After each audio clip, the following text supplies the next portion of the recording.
All right, let's move on over to Friday Night SmackDown this week. Dude, this show, I really enjoyed it, man. It was a lot of fun. Man, they had 5 matches. The King of Strong Style is back. Oh, my God. So, they were called the Mega Maniacs. Mega Maniacs. That's it. There we go. Anyway. So, opening match, Shinsuke taking on Jey Uso, which is the fallout from last week's episode where Jey super kicked Shinsuke and cost him the gauntlet, and they threw Adam Pearce on him. Shinsuke comes out to his old NXT music. So I guess he's full-blown babyface again. Mm-hmm. Yep. But okay, as much as I love this, I'm all for it, Shinsuke being a babyface. What's the motivation, though? I just from a story standpoint, please explain. I think this was going to happen sooner. The change of heart. Yeah. I think this was going to happen sooner because they wanted that pop with the crowd singing the music, on his way to the ring. But we don't know when we're going to get crowds back. So I think that they did it right because... man, I was so into this. I was just like, his whole swagger and demeanor felt like it was. A weight was lifted off him. AJ. Yeah, and I didn't hate what he's been doing at all by any means. I've loved his WWE run. He's been a champion for more than half of it. How many guys go up to the main roster and can say that they've been a champion of some sort 3/4 of the time that they've been there? So NXT champion, U.S. champion, champion, Knock America, and tag champion. So yeah, he's almost there. Grand Slam champion. He's almost there. So one day, hopefully, maybe. No, but great opening match here. I mean, come on, they're both just total pros. But I don't know if it's commentary or maybe Shinsuke in another promo or something. Just kind of explain himself. Why the change of heart? They jumped him. He's now the babyface de facto because they jumped him and cost him a match because he worked his ass off to try to win the match last week. I don't think anything even needs to be said based off of the actions of Roman and Jey last week. So Nakamura coming out and since he's just on fanfare, since the bigger heels of SmackDown took him out, he's just naturally just converted over automatically. Yep. Well, that's Attitude Era 101. Seriously, because he doesn't have to change his character at all. He just changed his music back to what it was and be the kick-ass that he is. And who he focused his attention towards, which is now other heels. Yeah. Well, and then so halfway during this match, we see Cesaro come out. I like how Michael Cole was like asking, like, where were you? He got his ass kicked last week and you weren't there. And he's like... This is that other thing I was talking about. Okay, what's that? Go ahead. Everyone wants Cesaro to be the world champion. He should be the world champion. Blah, blah, blah. The internet wants this. For years, they've been saying that. Yeah. And they gave him a lot more mic time this week than they've ever given him. Yeah. And I thought he dropped the ball really poorly on the mic. Yeah, he's not the best speaker. He forgot his lines. He couldn't form a thought the way I'm speaking right now. Well, even just the segments with Daniel Bryan backstage, exactly, have not been that strong. Between that and the announce team, when he joined them at the announce table, it just felt weak. Like he wasn't ready. He wasn't ready for their questions, and it just was like it took me out of it a little bit on his part. Well, I just wonder if it's still like a language barrier, just because he's been here so long. That's just it. Yeah, it's like I would think he's been here long enough. He should be able to kind of react more quickly in a natural conversation. Yeah. I mean, Nakamura and his little verbal bit with Jey beforehand was a lot more clearer than he was 2 years ago when he debuted. He said, your cousin is the big dog. Yeah. You are just his little puppy. Wow. Yeah. But even that, if he did that 2 years ago, it would have been a lot more softer. Yeah. And it was just like, I don't know, he felt more comfortable. To me, it's really funny how successful the Japanese women have done opposed to the men. Yeah. When I feel like the mass media knows who the men are and they don't know who these women are. You know? Yeah. Well, it's so for me, Cesaro comes out and you could tell like he's still a heel, but they're asking like, where were you? He's like, oh, you know how big this stadium is. By the time I got out here, it was already done and you were gone and everything. So I did make the save. And he says, I'm going to enter the Royal Rumble. And if I win, I'm going to go after that championship. Oh, which championship? Roman Reigns, of course. He's like, why are you going to do it? for the championship and to take on Roman because he beat up Shinsuke Nakamura. So it's still about him. He still wants the goal, the motivation for entering the Rumble is for the championship, the Universal Championship. But then he's like, oh yeah, but also because he beat up Shinsuke Nakamura. So I'm going to help out my buddy. So he's still trying to be the good guy as far as all his actions are because he wants to be there for his buddy Shinsuke, but at the same time, it's still about himself. So, and we'll see more of that throughout the night. But let's move on to the best part of the whole week. Go on. Baron Corbin. No, before that. Okay. So we see it was announced Liv Morgan take on Natty in a match. Liv Morgan comes out with the Riot Squad, but Billie Kay comes out in full blown, I guess in her mind, punk rock look. She had the plaid skirt. She went on Twitter and said that she's always been punk rock. Her first theme song was by Avril Lavigne. And she said she's been to a punk show. She saw Fall Out Boy once in concert. I was like, oh my God. Like, I mean, listen, I think it's funny. It's funny how she's trying to be punk rock, but it's like she's failing at it, and she knows it. She looked hot. She looked great. She definitely looked like a Hot Topic employee, with the look. And but Tommy and I, we've been to many underground punk shows in the early 2000s, so we know what. What did she call mosh pitting? Mosh. Pushing. Mosh pushing. I think. Mosh pushing. Yeah. In Australia, we call it mosh pushing. It was so Spinal Tap. Yeah. It was so good. It's slam dancing. And then the way she cost the match at the end where she did a spin in the ring. Yeah. Oh my God, Like I was so entertained. But I love she's trying to give like the devil horns, and she's like looking upside down. But she's telling them look at me, I'm doing it. Look, I'm Spider-Man. Yeah. But no, yeah, she ultimately she tried to have a tough look on her face.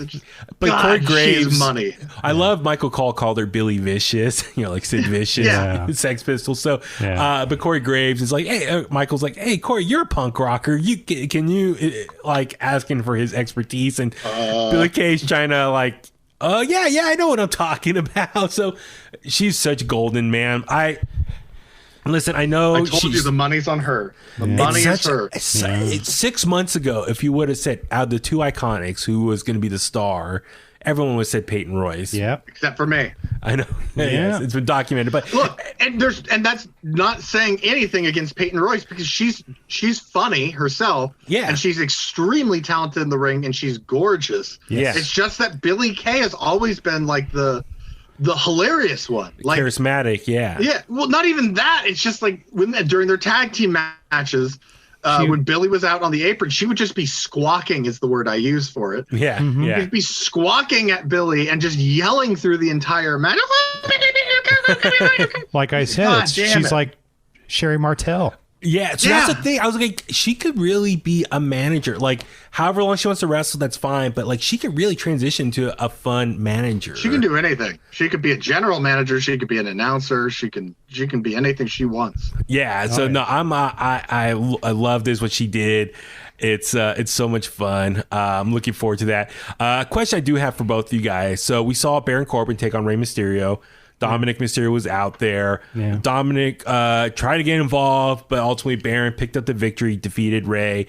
Dominic was upset and wanted to go after him, and Rey's like, no, stop it. And we see the backstage segment where he's like, you don't just, a big guy like that, you just don't go running after him. And Dominic's like, well, Dad, you're the giant killer. You're used to this. Let's go get him. He's like, no, this is different. We got to have a better strategy. And he says, I have someone to help us out. So my question is, who is this mystery partner that Rey Mysterio is alluding to that he's going to get to help stop Baron Corbin? It's got to be K-Dog, right? Which Conan. I was thinking, okay, could it be Buddy Murphy? Billy Kidman? Billy Kidman. Disco? Maybe it's Hoovy. Juventud Guerrero. Yeah. Psychosis. All the WCW guys. He wasn't in the Filthy Animals. Yeah. But that's the thing. I was like, who could it be? I mean, the easy answer might be Buddy Murphy because already the attachment, slash kayfabe, he's with Ray's daughter. But okay, let's dive a little bit deeper. Who could it be? Could it be Seth Rollins, the enemy of my enemy is my friend type of thing? No, too Could early. it be maybe Humberto? Is Humberto on SmackDown or Raw? I can't remember what he got drafted to. I don't either. Andrade? See, I was trying to rack my brain with someone of larger stature. Could be Cain Velasquez? No. Could it Maybe be Braun?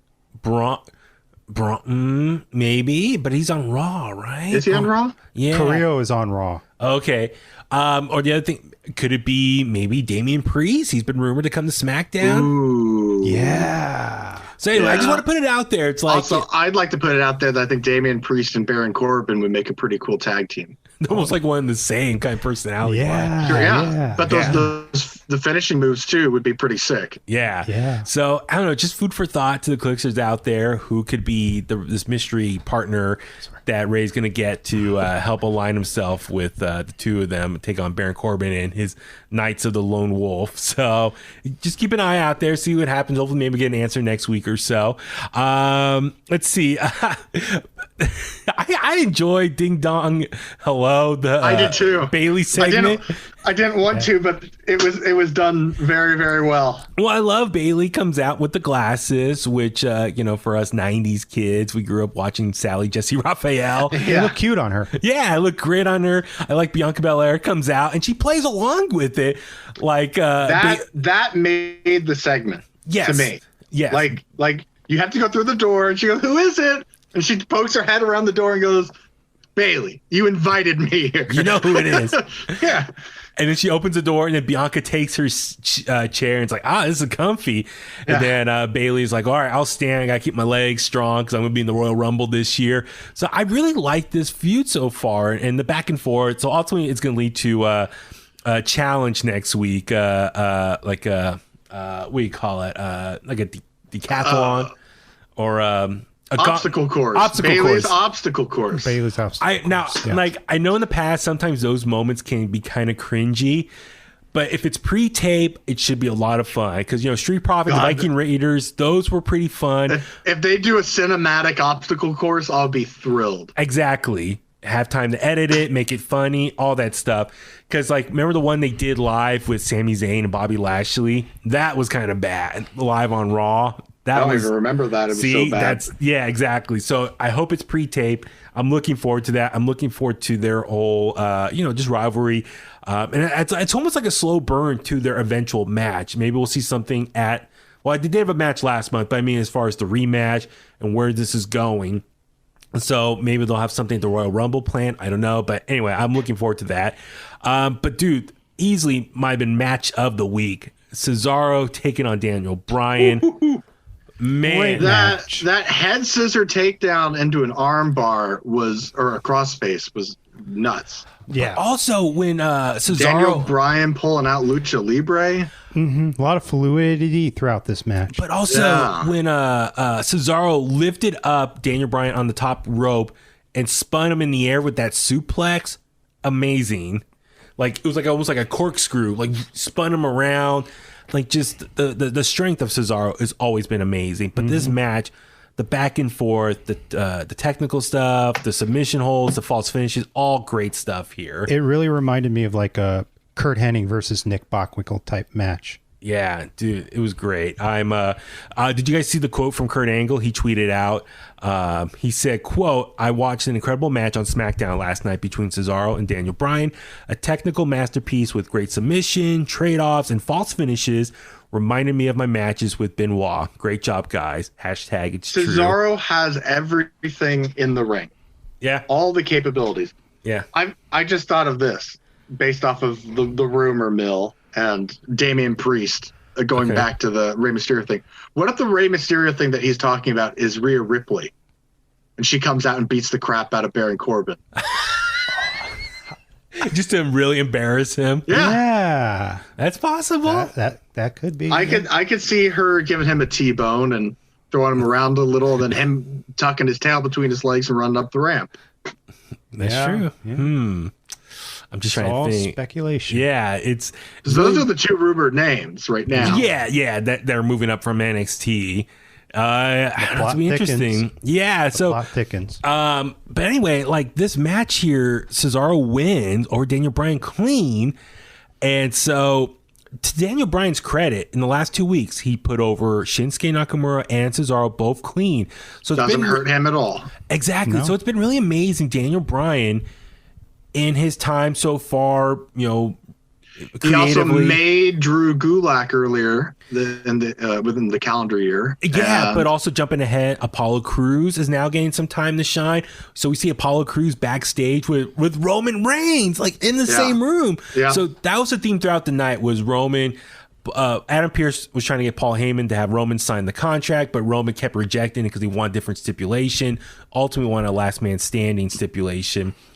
So I enjoyed it. It was like that thread throughout the night and the back and forth. Paul Heyman was like the Weasley employee. Paul of like, Heyman? Yeah. He was Paul Heyman. I know. He was the Tommy Dreamer and all the other guys who worked in ECW with him. But it seemed very natural for him as far as trying to smooth talk both sides of the party of this feud here and trying to convince one party or the other to do what he wants. So even this theme, like I enjoyed earlier nights, we saw Sonya Deville with Adam Pearce, and Sonya said, I was watching some of your old matches on YouTube. You look great, man. And he's like, even if that guy was around right now, he could not take on Roman Reigns. So he's doubting himself and saying he's much older. He's like, he's already doubting that he has no chance against Roman Reigns. I was kind of thinking, man, this sounds like a Rocky Balboa type moment here. Like, what I'm getting at, which I'll explain in a second. So I like how, Adam Pearce has a lot of doubt in himself. Sonya's trying to boost him up. But it's really interesting seeing Sonya kind of work under him, be his assistant. See Paul Heyman come in and the back and forth there. I was really surprised early on seeing Adam Pearce so quickly willing to sign the contract, even though he doubts himself against Roman Reigns, which we saw. Now we know why. Ultimately, at the end of the show, why he was so quick to sign it. At the very end, Roman's like, I'll sign this contract with Adam Pearce in the ring. And I love just the power move there. They get into the ring. Roman's like, Adam Pearce sits down first. He's like, I want to sit in that chair. And he makes him get up. And Jay's like, man, get out of the chair. And get your ass out of here. And Roman takes Adam Pearce's chair, sits at the head of the table. And then Adam sits down on the other side. I really like that this didn't go on forever, because typically the contract signings are like 10 minutes and it's just like a whole lot of pandering to nobody. So the fact that this was like they got in, signed it, got out of the ring, and then got into a fake injury and microphone cutting out. Well, one thing I want to mention, I really enjoyed when Roman was walking to the ring. It looked like it was 8K video. I guess that's what I saw on Twitter. It almost looked like a video game, the way he was walking and the camera was focused on him and the background was kind of blurred a little bit. It was like really high def though. So I don't know, that's something, if you have a chance to rewatch it, look at that video quality. It was really cool. And then, Adam Pearce grabs the mic and says, I've been waiting for you to sign that all night long. And he's smiling, smirking. I was like, did he pull a fast one over Roman Reigns? And come to find out, he did swerve him. So Adam's walking up the ring and automatically his knee gives out. And he's like, oh, ow. And he grabs the microphone. And unfortunately, as you said, Richard, the mic was cutting out. But to paraphrase, he said, as you know, Roman, in all these contracts, it's standard wording. If the opponent is not able to perform, card is subject to change. You can find a replacement. And therefore, he says, I guess I won't be medically cleared in time for your match at the Royal Rumble. I have my replacement here. And then, boom, Kevin Owens comes out, signs the contract, and he's going to be his opponent at against Roman Reigns at the Royal Rumble last man standing match. So what'd you think of just that whole swerve right there? I have some thoughts about it. I've got two thoughts. Okay. Number one, I was really disappointed because I wanted to see Adam Pearce and Roman Reigns. However, the way that they did it, I thought was so clever. Yes. Just really, really well done. It's just like, oh, that's so good, because like everyone's heard that card subject to change. Yeah. And I can't remember another time where they've ever used that phrasing in a storyline like this. So it was just kind of a, damn, that's out of the box thinking. Yeah. So for me, like, great, smart move on Adam Pearce's part. He's a WWE official, and I knew he was going to not probably actually have the match, but he was going to figure out a way to use his power to get out of it. And it was a smart move what he did there. My only, from a story standpoint, I was really hoping this was going to stretch all the way to the actual Royal Rumble to build up some more drama. And what I'm getting at is, we saw the graphic. They made a graphic last week. Adam Pearce and Roman Reigns officially at the Royal Rumble. I was like, oh man, they're going full blown with this. Early in the night, we saw him kind of doubt himself. He's like, I'm not that guy I used to be years ago. And even then, that guy probably can't beat Roman. So he has doubts. I would love to see maybe the next couple of weeks, Sonya Deville or whoever trying to pump him up. Maybe like a Rocky Balboa. He starts training. He's like, you really underdog, babyface status, really build him up. And then at the Royal Rumble, he has the matches scheduled to happen. And he comes out to the ring in his old NWA Ring of Honor gear or whatever. We haven't seen in years. He comes out to the ring. But then as he's walking up the steps, that's when his knee gives out, and then he grabs the mic and says subject to change, card subject to change, and then that's when Kevin Owens come out. So at the very last minute, that's where he pulled the swerve at the Royal Rumble live on the pay-per-view. So that way, for all of us fans of him, we do get to see him make his WWE entrance in his old ring gear, but at the last minute, he pulls the swerve on Roman Reigns. It's a smaller contingent, but there's still an audience that would probably be pretty pissed off if they did it that way, because they'd wait and want to see Adam Pearce, because they've watched him, and then they don't get it. Would probably infuriate some people. True. I mean, you would have to deliver the match somewhere, whether it's on a Raw or whatever. But I liked what they did. I thought it was good. And here's the thing: I do have a question for. So, Adam Pearce pulled a fast one over Roman Reigns. Roman's pissed, man, to get, played on live TV. So there's got to be some consequences for this. So I would love to know how Roman is going to get back at him in some capacity. I know ultimately Adam Pearce, technically he's more powerful than Roman because he's a WWE official. Who's the one person ahead of him? It's Vince McMahon. So I wonder if Vince McMahon H. or Triple H, I wonder if one of them will get involved somehow. And remember, Paul Heyman last week said on SmackDown, I pulled some strings. You're in the gauntlet match now, Adam Pearce. So whoever he talked to, maybe to pull those strings, maybe that person can help Roman get back at Adam Pearce for his power move. So that's, like I said, it's a great storyline. I love everything so far. So that's what I want to keep track of, how that might go. So like I said, that's just an idea. I have an observation. And then who knows, maybe Paul Heyman and Roman Reigns are pissed that they got played by Roman, so maybe they'll try to get him out of his job, and maybe that's how Sonya Deville can become the new GM or something, or WWE official for SmackDown. I don't know. Just like I said, just different ideas going through my head based on this segment. Great segment. Also, Apollo Crews, he got the win over Sami Zayn. He's going to have a rematch with Big E. I love Big E sitting ringside with eating berries in the Ghostbusters sweater. But I also want to ask you, Apollo, is he going to be part of Roman Reigns' faction now? Do you want to see that? I hope so, because he got a good rub this week on SmackDown, because he was the most relevant I think he's been since NXT. Roman told him, pretty much he likes him. Like, stick around. I want you to watch. He felt more relevant with Roman on SmackDown than he did when he was United States champion. Yeah, but he's like, Roman's taking him under his wing, and so he's probably going to be heel working with him. So I wonder, maybe Jay and Apollo are going to have to work together, but will there be some friction down the road? So that's something to keep track of. Like I said, just a lot of different storylines happening here. I love it. Very engaging the whole time. So great episode of SmackDown. So, and looking forward to Royal Rumble less than 2 weeks from now. So it's going to be a lot of fun.